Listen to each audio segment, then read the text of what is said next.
Hi, and welcome to Underground Video Network. Mike here, as with me always is Richard. Hello. In this episode, we're going to be telling you a little bit about the UVN resolution for 2012. And we got a lot of news and reviews on this episode. And we've also got our picks of the week, so stay tuned.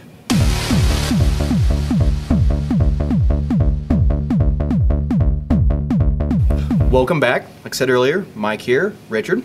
Richard, it's now 2012. Right. This is our inaugural episode of 2012. Yeah, we're catching up with those sci-fi dates again. Yeah. Pretty soon we should be expecting to be broadcasting the show off our hoverboards and our auto lace shoes. Yeah, that's like in 2015, right? Oh, we still got time. We still got time. We've talked it over. Everybody, stereotypically does their resolutions during New Year's Eve. And we both decided, we're pretty happy with the way things are going, but we did come up with one resolution. You're going to be seeing these mugs a lot more in 2012. We are hitting you guys hard. Convention scenes, go to our convention page. It's already updated. We got a listing of there where we're going to be at. The first half of the year is really getting booked up. Yeah, and we're also going to be trying more of this networking. Am I saying it right? Networking thing, we're putting the word out, and but so far, I think 2011 was really good. We've been able to put the UVN name and logo in a lot of places that you wouldn't have expected. Xbox Live. Correct. Personal favorite, iTunes. Yeah, I really want to emphasize the YouTube channel. I've been kind of neglecting that because our videos are on blip.tv mainly, but the YouTube is there. I think we need to take advantage of that. Yeah, especially with the new modifications that's been made to YouTube, the broadening out, and it looks better. It looks, oh god, the quality is so much better. Not that it was always but they found their niche. They found their I think they're trying to be a video distribution more than what they were. Before it was just a bunch of videos, your cat dancing. They're stepping away from the cat videos and saying, hey, there's a real market for legitimate video out there. And we're considered content providers, so everything should work out good. And like I mentioned earlier too, the iTunes, free, people. I know there's people out there. I am a big fan of podcasts. I download, I love those. Free. Go look up UVN, Underground Video Network, on YouTube or on the iTunes. Hit the free button, and I mean, we're there, We're trying to get to be everywhere. So that's our New Year's resolution. We're going to try to bring this to the people. Now, moving on some news, one of the good friends of the show, Max Inc., he just had a Kickstarter program in place, was just last week, and he's got a new book, one of his Blink books coming out, and he raised the whole funds in less than 24 hours. Yeah, that is amazing. If you haven't seen the Kickstarter program, it's a website that's designed for independent creators to put their product out there before the product's created. This is like getting backing, funding to actually produce stuff. And then you got little perks. You give like limited edition books or signed books and stuff. And then you donate $25, $10, dollar, whatever. But Max actually raised all the funds to actually produce his book, and he still got rest of the month to go. Yeah, and 24. I can't even raise $5 going through my couch cushions in 24 hours. And that what he did was just, it was amazing. It was driven. That shows what happens when you have the drive to do something. And we helped put it on our website, on the Facebook page. So go to our Facebook, find the link, and if you haven't helped out, still help out. He's still taking funds. Also in news, comic book news, if you've watched the show, you know that so far we have been pretty big fans of the new DCU 52. Definitely. I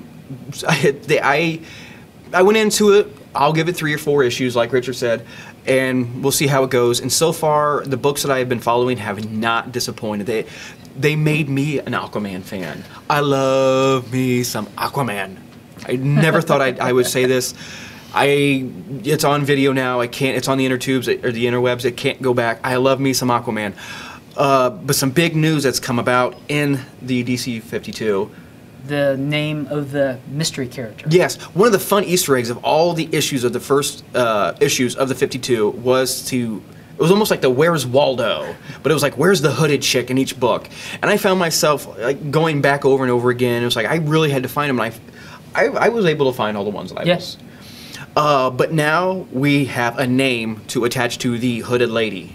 Yeah, DC announced earlier this week, and it's Pandora. Pandora, which the name alone opens up so many more questions than before. You know, you got the mythology, Pandora. Pandora's box. Does she have a box? Does she have a box? And what's inside when you open it? Earth 2, please. No.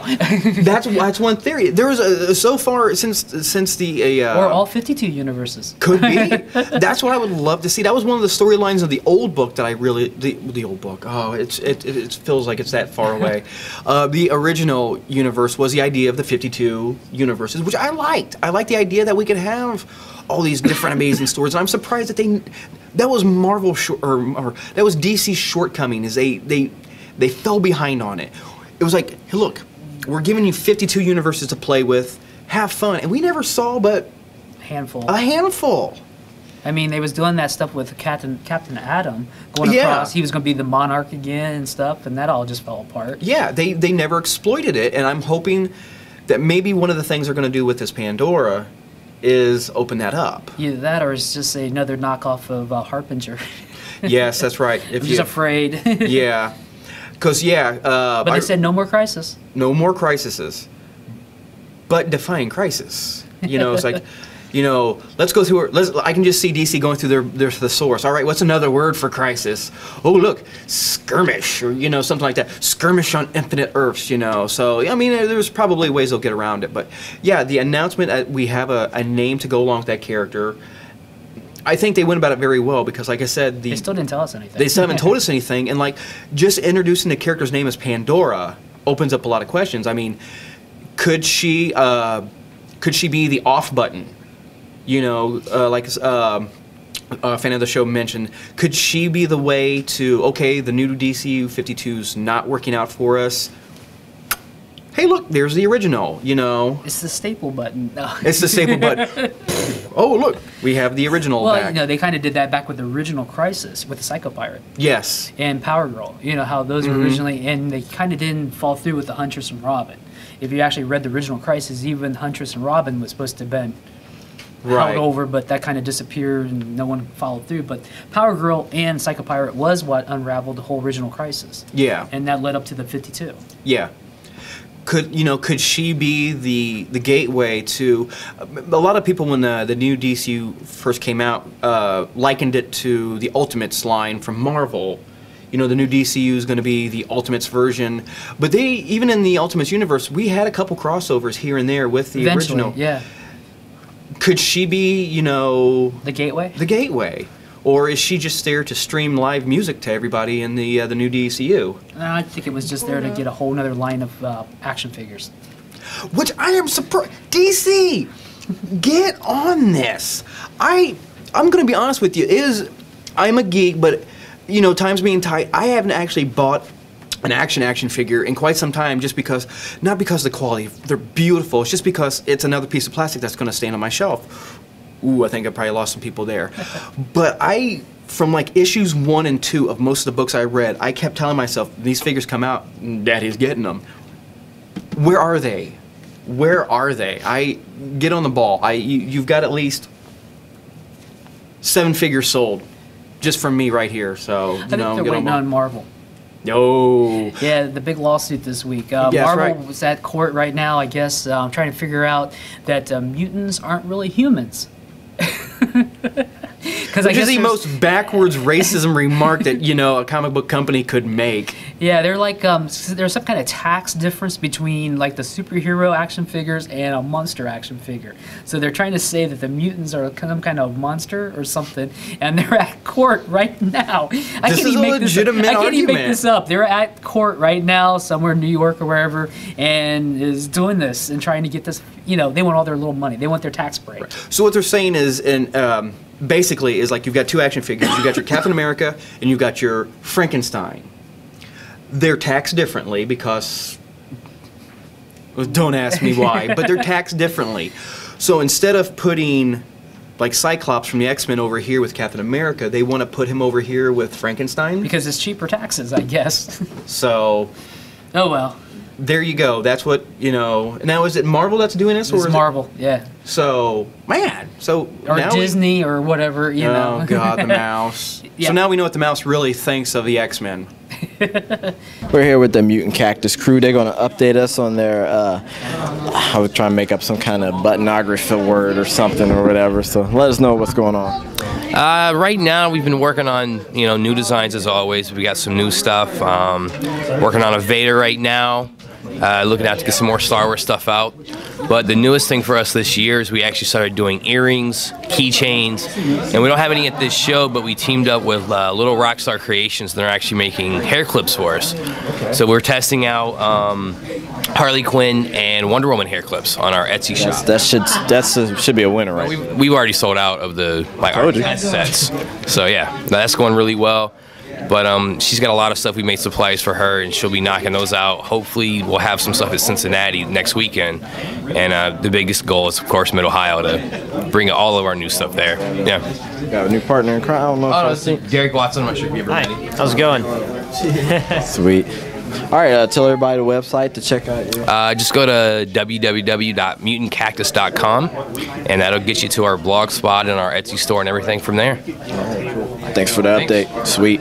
So it's pick of the week time. Richard, what have you got for me? Well, up this week I got the Avengers: The Children's Crusade. This is the kids, the Avengers who are the kids, are crossing over and looking for Scarlet Witch, and bringing her back into the Marvel Universe. And this was leading right up to the Avengers X-Men battle and everything. But this is darn good. I mean, I really like this. The characters of the Young Avengers, I really liked. They did some time travel. They actually brought the Ant-Man that was killed in the explosion. They actually saved him before the explosion. Did the last minute. Yeah, they popped in, boom, and popped back out. And Cassie is, I think, because the way the universe is correcting itself, I don't want to give away too much at the very last part, but Doom gains Scarlet Witch's powers and starts doing some stuff, but he can't really control it, so the Avengers, no more Doom bots. The Avengers come in and do some stuff, but this is a really good issue, and if you haven't been reading the series, I'd say you might want to get caught up, because I'm pretty sure all this ties right into what's going to happen this summer. Now, you mentioned real quick about the big fight, X-Men and the Avengers.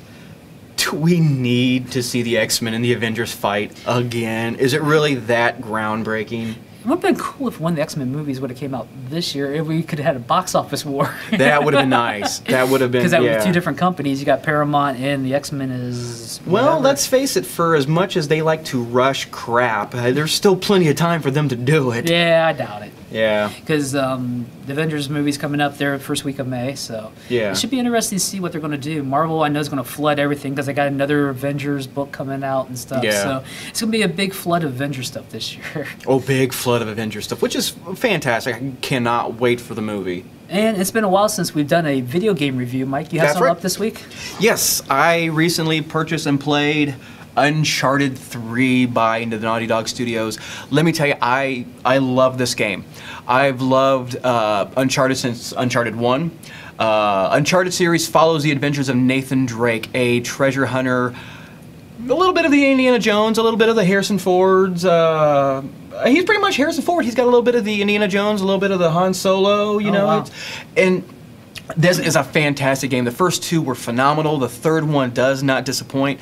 Graphically, it is beautiful. There are some scenes in this game that put movies to shame. I'm not spoiling anything, no spoilers, but because they showed it on the internet, you get a chance to look it up. There is a scene where the hero Nathan is being held captive in the bowels of this huge freighter ship, and chaos ensues. The ship starts to sink and starts to flip and turn, and it's all like real time. When you're running down the hallway and the ship starts to turn, you start to there's a scene in the game. There's a level where you're being held by pirates. Yes, there's pirates, but you're in this desolated shipyard. But just it was so realistic. It was so rusty. It made me feel like I needed a tetanus shot when I got done playing the game. The scene in the pirates ocean liner that does a Poseidon adventure, and it flips too. Oh my God! It like takes all the levels up to the halfway point that you've played on this ship, flipped it, and made it a completely new game. Wow. The storyline, the stories for Uncharted have never failed. It really is. Uncharted is one of those very, very, very few games that while I'm playing it, I actually look over and catch my wife barely blinking. It's such a great story. The characters are well developed. It's just a fantastic game. I do have to admit, though, there was one thing about the game I did not like. It was a little bit on the short side. I've noticed that games like this, I'm a storyline gamer guy. I've never really gotten into multiplayer, online. It's not my bag. I don't feel like playing with a bunch of 12-year-olds in the basement. And I apologize to any of you people my age who play. I don't mean to stereotype you, but it's just been my experience that games that have a story-driven line that also offer the online multiplayer tend to be a little bit on the shorter side to make up for that room. One of the biggest criminals in this was Halo 2. Halo 2 almost put me off Xbox altogether. I was playing Halo 2, I got to the end, which I didn't know was the end. I'm like, oh my god, this is so great. I'm clutching the controller thinking, all right, bring on the next level. And it's like, there's the credits. It's like, are you... this was one rental. I did this in one rental. And now granted, I have to take this into context. When I played this, I played it over Christmas break, so it was like hardcore. I haven't had a hardcore game like this. It was like, went to bed, woke up, played the game. Went to bed, woke up, played the game. You know, so I really, it's hard for me to tell, you know. To me, though, it felt like it could have been a few hours longer. There was so much more that could have been expanded on. But other than that, oh, it's a fantastic game. And it was a nice little Easter egg because we talk about how we like on our DVD special features. Right. Special features. Beat the game and it opens up this entire series of makings of that sounds boring, but when you meet the cats that, you know, come up with this stuff, man, it is some interesting material right there. It's really fun to watch. For someone who doesn't play it, what time frame is that set in? Modern. That's cool. The feeling I get is it's modern, but everything's all the locations and settings, which oh my god are so beautiful. You've got these rich, luscious villas in the jungle and the colors everywhere to like this dark. The shipyard where it's just so dirty and rusty and it's raining and it's murky. It's beautiful. It's set in modern times, but you're in such far off locations that it's still, nothing in the game dates the game. Oh, good. And another thing that's really nice about this game is if you're a fan of Uncharted 1 and Uncharted 2, you get some beautiful backstory on how the main character, Nathan, and his partner in crime, Sully, meet. It was a fantastic game. I highly recommend this game right here. Cool. All right, Underground Video Network. We are here with Rodney. Hello, sir. Hey, how you doing? Tell us about your craft. Well, my craft is comics. Writing, drawing, inking, coloring, whatever I can do because I can't afford to pay anybody else to do it. So I do it. All right, tell us about your book then. Our flagship title is called Peanut Pudding and Jelly, and it's adventures of three little goofy kids running around the neighborhood with capes and masks when they're at the age where the capes and masks are still real to them. And they go out and they rake leaves and they get money together to go out and buy costumes. And then they go out at night and look for trouble. And they find it. See, we did that without the costumes. We just go out and go look for trouble. We got money, let's go do it. So did we, but costumes work better in comics. Right. So how long have you been drawing, would you say, like? I've been drawing since I could pick up a pencil. Just kept on going. Oh, yeah. Oh, yeah. It runs in my family, so I've always drawn.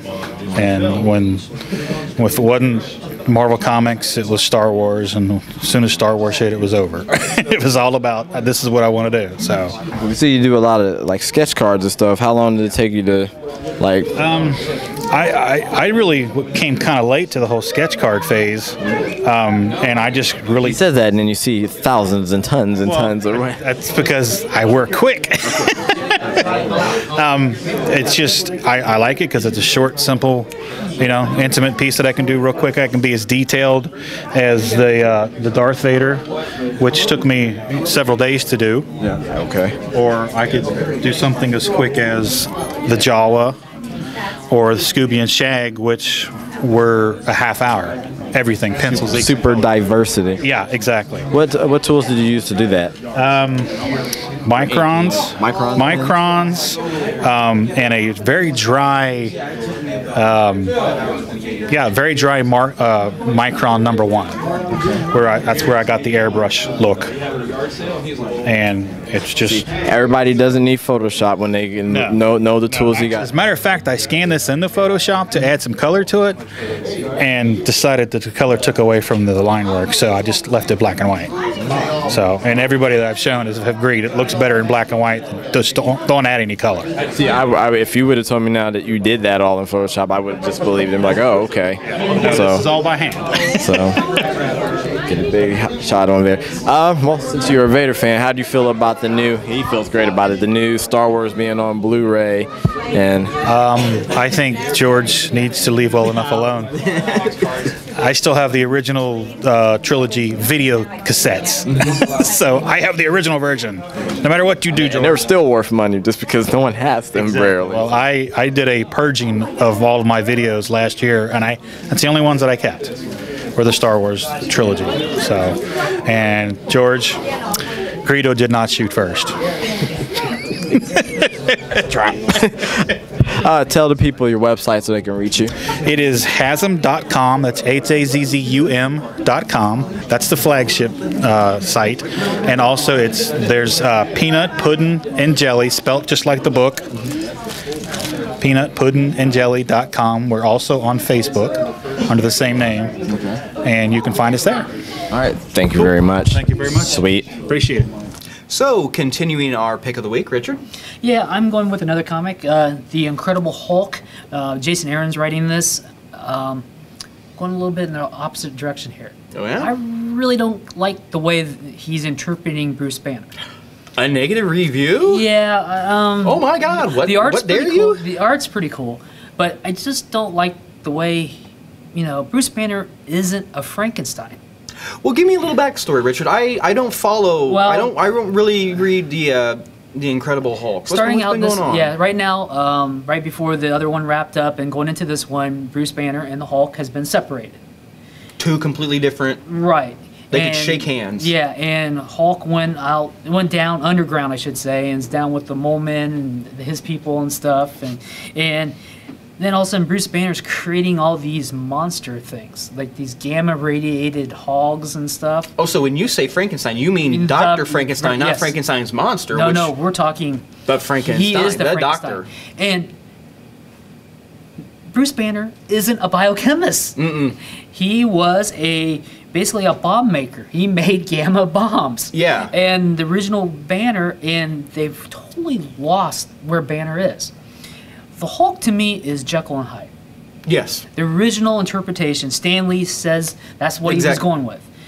To separate them and keep them separate, good storyline for a while. Yeah. But to make Banner go totally insane and become some kind of super biologist that can create all these monsters and stuff, just... And that doesn't even make sense to me because even during his time as the Hulk, he wanted to stay as far away from that as possible. Well, yeah, it was like... He was a monster and he didn't like being a monster. Why would he create monsters? Yeah, I don't know. It just didn't make sense, and it's this new interpretation. They're trying to go in a different direction, which I give kudos. The storyline is not bad, but it's just not Banner to me, you know, and I'm old school Banner. I mean, I remember reading the original interpretations from the 60s. I wasn't in the 60s, but I had the issues, and I read them when I was a kid, the original stuff, and that's the Hulk I liked. And the Hulk that was part of the Defenders, Smash Hulk, I mean, I know a lot of people don't like that version of the Hulk. The modern people don't like that interpretation. They're trying to go with this other interpretation, but in the movie, looks like they're going back to the original Hulk in the Avengers. I mean, come on. I just don't know. I just don't like this. Didn't like that one, huh? So it's your cup of tea. If you do like that, well, let me know. And you got something else? Yeah, I think I'm going to stick with the video game theme we've got going on. Cool. This is going to be a little special one for me. I don't think we've ever really done one like this before. If you watched the last 5 minutes, I'm a big video game person. I love me some video games. And if you've ever watched the show or met me in person, I love me some Doctor Who. Very rarely do those two get to interact, But until now, I'm doing a product review. This, as you can see, is the 11th Doctor's sonic screwdriver. Mike, you might say, what's so special about the sonic screwdriver except for the fact that it's awesome, and what does it have to do with video games? Take a little closer look. This is also a Wii remote. This is a fully functioning controller for the Nintendo Wii. Brilliant. I don't know who, you want to talk about a specific marketing niche. Somebody somewhere said, you know what's really cool? Doctor Who. You know what else is really cool? Nintendo. Hey, do you ever notice that the sonic screwdriver, if you turn it outside, kind of looks like a Wii remote? I did. Why don't we make one? Well, why would we? It'll sell. Brilliant. They did. And this is brilliant. This has got to be one of the best Christmas gifts I've ever received. Thank you, my wife, Stacy. Like I said, it is a fully functioning Wii remote. First of all, aesthetics, it looks brilliant. Even to the stitching on the back, it looks, put this side by side, it's still in scale, side by side with any replica of the 11th Doctor sonic screwdriver, and you would not be able to tell the difference. Beautiful. Functionality. This is, like I said, a fully functioning Wii remote. I tested it out on many video games, and worked without a hitch. Cool. Not only that, it is Wii motion capable, which if you play video games, you know that they've been making steady advancements and tweaks to the Wii, one of which was the motion control. It started off as a little peripheral that went on the bottom of the Wii remotes, and then they incorporated it in. It pretty much fine-tuned the motion capabilities. It made it a little bit more sensitive. Then the new controllers came out, they had it built in. So does this. This will play any Wii game. Here's another thing too. This is a UK product, and a lot of people were concerned that a lot of the UK games, overseas games, don't play in the Wii's here in the States. Concern was with the controller. The controller will work on any Wii in the United States. So the Gen 1 and the current Gen 2s. Beautiful. I mean, it's, to hold it, it fits perfectly. The A button and the B button, which is here on the back, sets perfectly. You've got the A button right underneath the thumb. Your 1 and 2 button, which is about the same as the normal Wii remotes, is still down here. Functionality still plays on the side. There is a little bit more of an area here at the top, which when you turn it on its side does present a little bit, once you get your finger in there just right, it's perfect. It does take the normal nunchuck on the bottom. It also, the one thing that scares me a little bit, because I don't want to crack into it, was the way you recharge this one is that there is a USB port on the bottom of it that plugs into the back of the Wii, which is cool. I think that's fantastic. You know, I didn't have to buy any other peripherals to charge it. My only fear is you know, even rechargeable batteries go dead after a while. I'm gonna have to crack it open, and I can't crack open any electronics without tinkering a little bit. So, but yeah, this is my review. If you get a chance to eBay, if you're a Doctor Who fan, this is a must-have. If you get the chance to, if you're deciding between this and a normal sonic screwdriver, downside, yes, this doesn't play, or this doesn't make noise. It doesn't spring open, it doesn't light up, but it plays the damn Wii. You know what that means? That means, I gotta tell you, I'm already tickled by this. If you've watched previous shows, you know that I have been working on my Doctor Who costume. Went to a few places, loved it. You will be seeing in 2012 more of me as a doctor. Been refining the costume, it looks a little bit better. I can't wait to go to a convention. I'm purposely trying to find a convention where there's going to be a Wii tournament, because Daddy wants to stroll up with the bow tie and the fez and the controller and just walk up behind people and just start playing like this and go, Doctor plays Wii now. Wiis are cool. You've seen it, you heard it here first, it's going to happen. But if you get a chance to Google sonic screwdriver, Wii remote, if you get a chance, if you're a fan of Doctor Who and you have a Wii, you owe it to yourself to search this one out. The only other little iffy I had with it is it is a little bit lighter than your normal Wii remote, because they kept it to size. So all the electronics had plenty of room inside of it. So it's just a wee bit lighter than your average Wii remote. It took a little while to get used to. Put the damn strap on. I am not kidding. That thing right there, bowling, tennis, golf, put the damn strap on, because it is a little bit lighter, and you find yourself, I did, like playing tennis in the baseball games, I gave it a little bit extra. I'm like, oh! There it goes. There it goes. Oh, YouTube, here we come. But yeah, use the strap. Like I said, I highly recommend this one for fans of the Doctor Who and play Wii. Strong recommendation. eBay, I believe Amazon. I can't tell you how much they are because it was a Christmas gift and she won't let me look it up. So, but yeah, you get a chance to. This is a must-have for any Doctor Who and Wii fan. And speaking of conventions, I'd like to announce OhioCons is in a couple weeks, and we're going to be down at there, hopefully doing some videotaping and everything. They're going to let us in and everything. So I do a shout out to OhioCon. Cool. Here's their link to find their website. All right. I think this is a good episode. I think it's a good episode. Like I said, our New Year's resolution for 2012 is you're going to be seeing a lot more of us. We're going to be pushing a lot more different mediums. We're still talking about the podcast. Right. If you got a chance to, we've also expanded to, the old-fashioned blogs. My interview with Abby Darkstar is still on our Facebook page. By far one of the best interviews I've done. She was such a sweetheart. She didn't know me from Adam. It would have been easy for her to phone it in, but she put a lot of time and effort into it. I almost feel guilty about how great she did on it, because it was like, I almost have to print it out and solicit it to people. It's like, look, you have to read this. This was fantastic. This was marvelous. So yeah, we're gonna be coming in. We're gonna be in your face this year. So stay tuned and look for us. See ya. And let's see if it works.